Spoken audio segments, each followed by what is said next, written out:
नमस्कार मंडळी, आज रामनवमी आहे आणि सगळीकडेच रामनवमीचा सण हा मोठ्या उत्साहात आणि आनंदात साजरा केला जातो। आणि माझ्या मागे जी लाईन आहे तुम्ही पाहताय, ही लाईन भव्य दिव्य भंडाऱ्याची आहे। आणि रामनवमीच्या निमित्ताने आमच्याकडे सत्यनारायणाची महापूजा, भंडारा आणि भजन असे कार्यक्रम आयोजित केलेले असतात। तर आजची सगळी धमाल, मस्ती, मजा मी तुमच्यासोबत शेअर करणार आहे आणि व्हिडिओ खूप इंटरेस्टिंग आणि खास असणार आहे, त्यामुळे व्हिडिओ शेवटपर्यंत नक्की बघा। रामनवमीचा उत्सव फक्त एका दिवसाचा नसतो, त्यामागे असते ही सगळी मेहनत। मंडळाचे सदस्य रात्रंदिवस मेहनत करून हा मंडप उभा करतायत। एकट्याने काहीच होत नाही, पण सगळे एकत्र आले की असा भव्य मंडप उभा राहतो।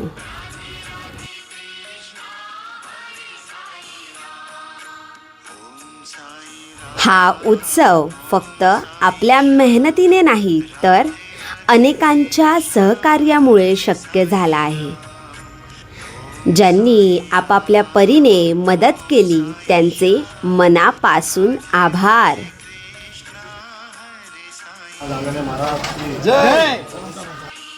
नंतर सर्व सदस्यांनी नारळ फोडून देवाला गाऱ्हाणं घालतायत की हे देवा, आम्ही ही रामनवमी उत्सवाची शुभ सुरुवात करत आहोत आणि सगळं निर्विघ्नपणे पार पडू दे, अशी सर्व सदस्य सभासदांनी प्रार्थना केली।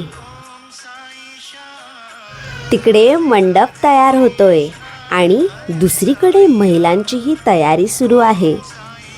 कोणी फुलांचे हार बनवतंय, तर कोणी डाळ आणि रवा साफ करतंय। प्रत्येक जण आपापली सेवा अगदी मनापासून करत आहे।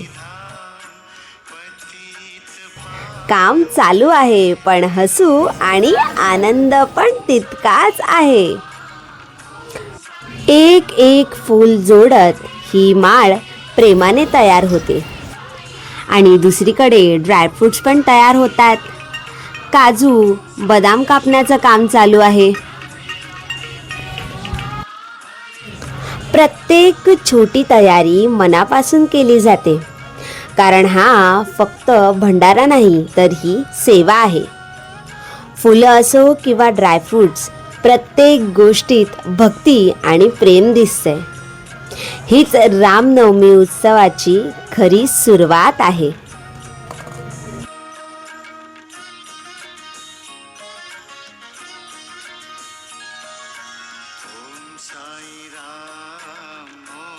रात्रभर चाललेली मेहनत आणि आता त्याचं सुंदर रूप समोर आलं आहे। मंडप लाईट्सने सजून पूर्ण तयार झाला आहे। प्रत्येक छोट्या गोष्टीत घातलेली मेहनत आता दिसून येते। ही फक्त सजावट नाही, तर सगळ्यांच्या मेहनतीचं आणि एकतेचं सुंदर रूप आहे। आणि आता फक्त वाट आहे ती उत्सव रंगण्याची।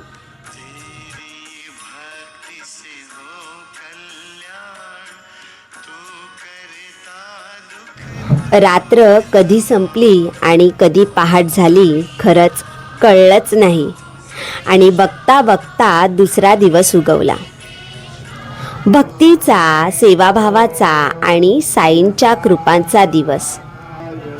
आज साईनाथांना अभिषेक घातला जातोय। प्रत्येक थेंबात भक्ती आहे आणि प्रत्येक मंत्रात श्रद्धा आहे। ही फक्त पूजा नाही, ही आहे आपली भावना, आपला विश्वास। आणि ओम साईराम म्हणत आजचा दिवसही साईंच्या चरणी अर्पण केला जातोय। दुसरीकडे सुरू आहे वेगळीच धांदळ। कोणी भाजी कापतंय, कोणी मटार सोलतंय, गप्पा, हसू आणि सेवाभावाचा सुंदर माहोल. हात कामात आहेत, पण मन साईंच्या चरणी आहे. आणि त्या सगळ्यात मी सुद्धा माझी छोटीशी सेवा करत आहे.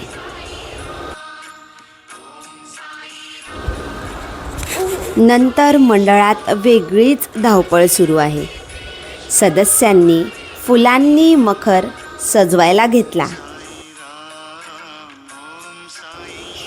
प्रत्येक फूल जणू साईंच्या स्वागतासाठीच. मंदिर अजूनच सुंदर दिसायला लागलं. नंतर मंडळातल्या महिला अध्यक्षांनी मीनावहिनी यांनी एक छोटीशी गोष्ट सांगितली. आधी नाश्ता करून घ्या आणि मगच सेवा करा, कारण उपाशीपोटी सेवा केली तर शरीर थकतं, पण पोट भरलं की मनापासून सेवा करता येते.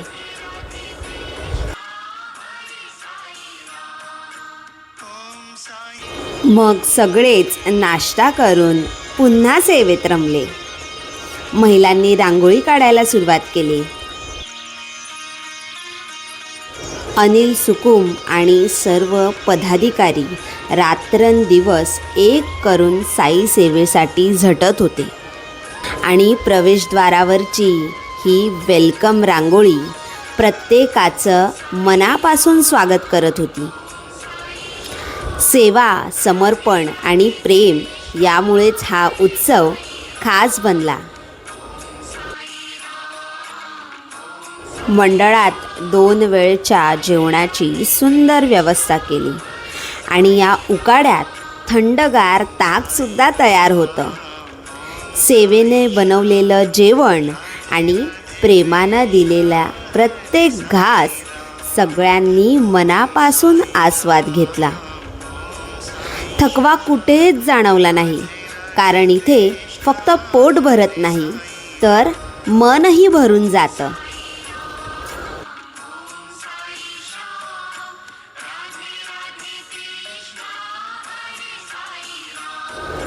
तेवढ्यातच आगमन झालं ब्राह्मणांचं आणि पूजा सुरू होण्याची तयारी झाली. पूजेच्या ठिकाणी बसले लाडकी नंदिताताई आणि निलेश भाऊजी. खूप अभिमान वाटतो आपल्याच माणसांनी साईची सेवा करताना पाहून. आजचा हा क्षण मनात कायमचा साठून ठेवावा असा. सत्यनारायण पूजेचा मंत्रोच्चार सुरू झाला. प्रत्येक मंत्रात श्रद्धा आणि भक्तीचा स्पर्श. जपाच्या नादात संपूर्ण वातावरण पवित्र झालं. मन शांत होतंय आणि सगळं साईंच्या चरणी अर्पण होतंय. हा फक्त मंत्र नाही, ही विश्वासाची आणि भक्तीची अनुभूती आहे.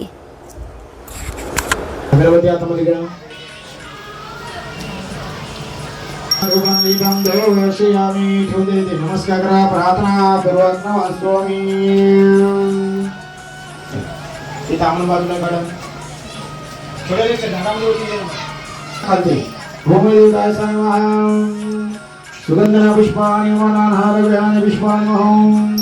आणि दुसरीकडे सुरू आहे आणखीन एक सुंदर तयारी. संध्याकाळच्या पाहुण्यांना देण्यासाठी बुके तयार होत आहेत. प्रत्येक फूल जपून मांडलं जातंय, प्रेमाने, आदराने. हे फक्त बुके नाहीत, ही आपली भावना आहे, स्वागताची, सन्मानाची. इथे प्रत्येक छोट्या गोष्टीत साईंचं प्रेम आणि आपुलकी दिसून येते. आणि आता आरतीला सुरुवात झाली. दिव्याचा प्रकाश साईंच्या चरणी झळकू लागला. आरती ओवाळताना मन आपोआप शांत होतंय. प्रत्येक फेरीसोबत आपली प्रार्थना साईंपर्यंत पोहोचते. हा क्षण फक्त आरतीचा नाही, तर साईंच्या कृपाचा अनुभव घेण्याचा होता. ढोलकीचा नाद आणि टाळांचा गजर सुरू झाला. संपूर्ण वातावरण भक्तीने दुमदुमलं. प्रत्येक ठोक्यात ऊर्जा आणि प्रत्येक ताळात साईंचं नाव. मन नाचू लागलं आणि भक्तीचा उत्साह शिगेला पोहोचला. सदा सर्वदा योग तुझा करावा तुझे कारणी मान. सदा सर्वदा योग तुझा घडावा. साई तुझी कृपा आमच्यावर अशीच राहो. प्रत्येक क्षणी तुझी साथ लाभो आणि जीवन भक्तीने उजळून जाओ, अशी प्रार्थना सर्वांनीच केली.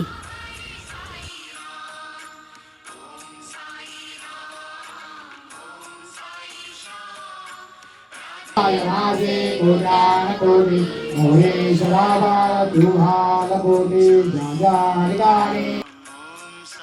आरती झाल्यावर सगळ्यांनी मनापासून आरतीचा लाभ घेतला. त्या प्रकाशात मन पूर्ण शांत झालं. बघता बघता संध्याकाळ झाली आणि सर्व सदस्यांनी भंडारा वाटपाची तयारी सुरू केली. गरमागरम पुऱ्या सुद्धा तयार होत होत्या.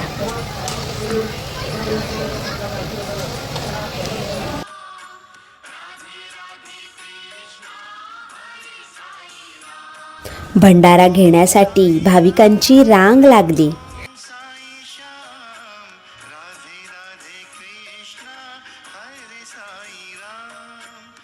सगळ्या महिला प्रेमाने भंडारा वाढत होत्या. सेवेचा आनंद प्रत्येकीच्या चेहऱ्यावर स्पष्ट दिसत होता.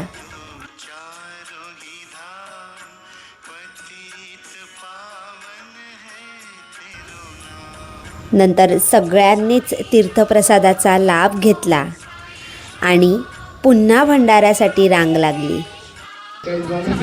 हातात तीर्थप्रसाद आणि चेहऱ्यावर गोड हसू. मृणालताईंच्या त्या एका स्मितात संपूर्ण सेवाभाव दिसत होता.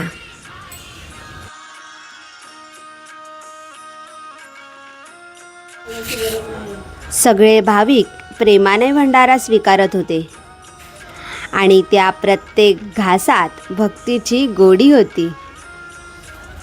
गर्दी कितीही असो, पण प्रत्येक भाविकांपर्यंत सेवा पोहोचवण्यासाठी आयोजकांची धडपड सुरूच होती. भंडाऱ्याचा लाभ संपूर्ण धारावीकरांनी घेतला. प्रत्येक जण प्रेमाने भंडारा स्वीकारत होता. इतकी गर्दी की भात तर संपलाच, पण सेवा थांबली नाही. पुन्हा भात शिजवावा लागला. मंडळातील सदस्य आणि महिला मंडळ सगळेच पुन्हा सेवेत रमले. हा उत्साह नव्हता, तर एकत्र येऊन केलेली भक्ती.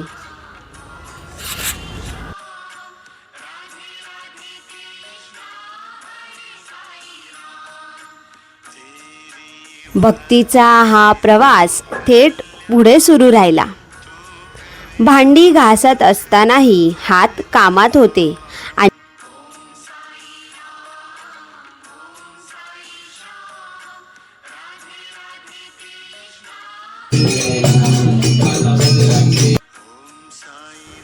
आणि शेवटी भजनाच्या सुरात दिवस संपला.